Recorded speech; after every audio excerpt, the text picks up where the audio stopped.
On Tuesday night, the LaSalle Explorers sought to become the second unranked team in a row to upset the number 17 Pittsburgh Panthers at home, and they almost got their wish.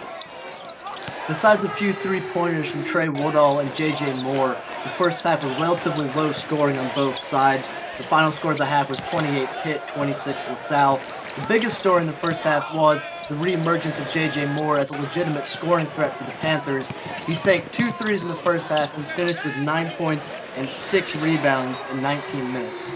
J.J.'s points at the 3 came at the expense of Lamar Patterson, who's rotating in that position. Lamar Patterson finished with 4 assists, 4 points, 3 fouls, and 2 turnovers, a rather quiet game from him. And speaking of quiet games, Ashton Gibbs put up 14 points, but once again, he was rather cold from the field, shooting only 3 for 15. One of Gibbs' 12 missed field goals led to a buzzer-beating layup by LaSalle at the end of the first half, highlighting Pitt's biggest weakness of the year thus far, transition defense and the turnovers that lead to them. Pitt finished with an astounding 21 turnovers on the game. In the second half, Nasir Robinson was outstanding for the Panthers, taking over the scoring when the Panthers desperately needed a spark. Robinson didn't just score from inside the paint either. He takes a great assist from Woodall for the jump shot here. And Robinson finished with 17 points, a team high, and 6 rebounds in 30 minutes of action.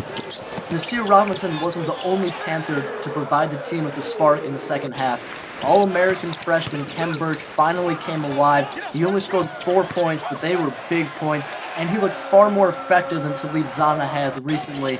Here, J.J. Moore pulls up and misses, but Kem Birch is there for the finish. Birch also made his presence known on the defensive end of the ball, getting some big blocks at key moments in the game, and appearing to be the defensive presence on the inside that the Panthers really needed, and he just sent the ball into the second row.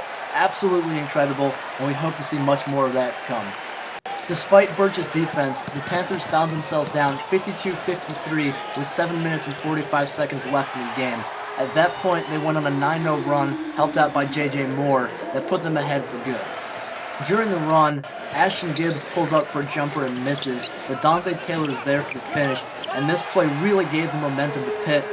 LaSalle had to call a timeout. Dante Taylor pumps up the crowd, the Oakland Zoo went crazy, and J.J. Moore even shows off his athleticism with a 360 shoulder bump on Cam Wright. That isn't to say the game was quite over at this point. Earl Pettis hit a huge three-pointer for LaSalle to bring them within 6 points of the Panthers, and shortly after, LaSalle's full-court press is able to force Ashton Gibbs into an uncharacteristic turnover.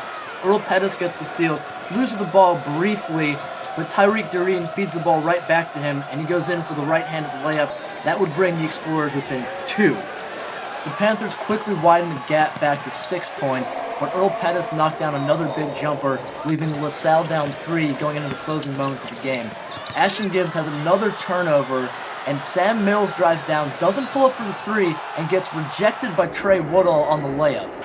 Woodall's third block of the night sealed the Panthers' 73-69 victory over LaSalle. The Pittsburgh Panthers play next Friday night against Penn away at the Palestra. For Panthers Sports Network, I'm Adam Brody.